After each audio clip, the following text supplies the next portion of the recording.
நம்ம ஒரு 150 ரூபா 200 கொடுத்துட்டு மாரி செல்வராஜ் சார் படத்தையோ இல்லை வெற்றிமாறன் சார் படத்தையோ இல்லை பாரஞ்சி சார் படத்தையோ பார்த்துட்டு போயிடுறோம்.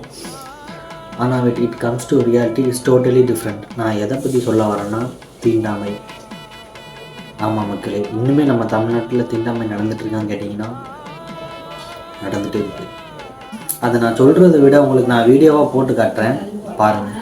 இந்த செவர் எங்களை பார்க்க கூடாதுன்னு இந்த செவர் கட்டி வச்சிருக்காங்க. பொது பாதையை மறைச்சு செவர் கட்டியிருக்காங்க. அது எப்படி அவங்களுக்கு சொந்தமாகும்? அதை தான் நாங்க கேட்கோம். இங்க ஒடுக்கப்பட்ட மக்களாக இருக்கக்கூடிய தலித் மக்களை பார்க்கணும்னு சொல்லி நீ கட்டுறவங்க சிந்தனை தான் இங்க தீண்டாமைன்னு சொல்றவங்க.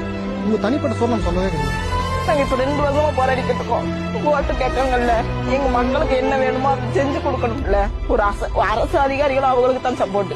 அந்த விளையாட்டு பிள்ளைகளுக்கு விளையாட்டு மைதானம் இல்ல கலையரங்க ஏதாவது எங்களுக்கு கட்டி கொடுக்கணும் மேடம். நாங்க ஏழை மக்கள். தினம் நைட் எங்களுக்கு நாங்க போராடிக்கிட்டு இருக்கோம் மேடம். யாரு என்ன எதுவும் எடுத்து கிடைக்காங்க.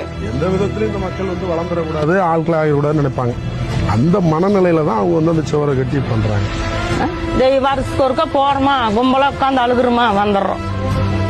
அந்த இடம் எப்படி இருந்தது, எப்படி வாழ்ந்தது, நாங்க எத்தனை பேர் இருந்தது, இன்னைக்கு அது என்ன சொல்றதுங்க நாங்க. ஆனா அது இல்லாட்டி நாங்க வந்து ஓரத்துல உட்காந்துட்டுருவோம். இந்த நிலை நம்ம நாட்டில் மாறணும் அப்படின்னு நினச்சிங்கன்னா தயவு செஞ்சு நம்ம தூத்துக்குடி மாவட்ட ஆட்சியர் கண்ணில் பட்டும் வரை ஷேர் பண்ணுங்கள்.